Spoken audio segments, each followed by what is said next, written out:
Вот спасибо, вы меня извините, 30 тысяч, сейчас мы не будем назвать их беженцами, или перемещенные русскоязычные вернулись к нам, они передают по всему миру.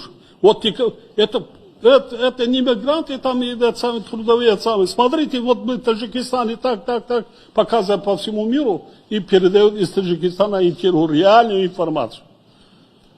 Ну, из нас сделали так, что мы страны, которые, не знаю,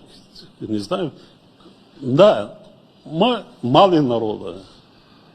Нас не 100 миллионов, не 200 миллионов, но у нас есть история, культура, мы любим.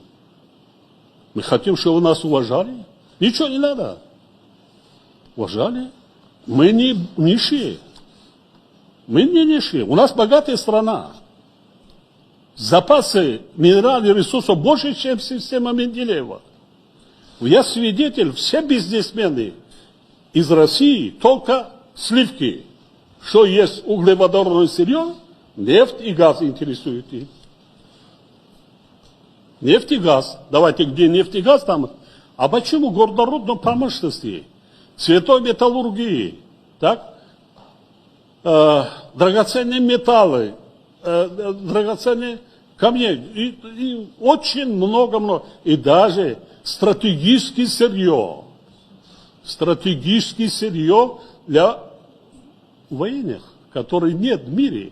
Я вам рассказывал, когда вы были у меня. По запасам Таджикистан занимает первое место.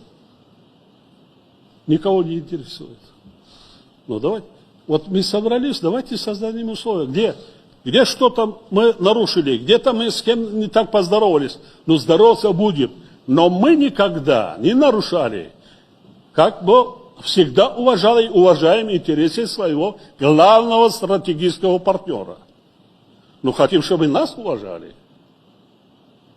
Мы хотим, чтобы наравне с африканскими странами, мы видим, с другими странами. А что, мы какие-то чужеземцы или какие-то самые, что ли? Ну давайте. И вкладывать много денег не надо вкладывать. Вот в наших странах.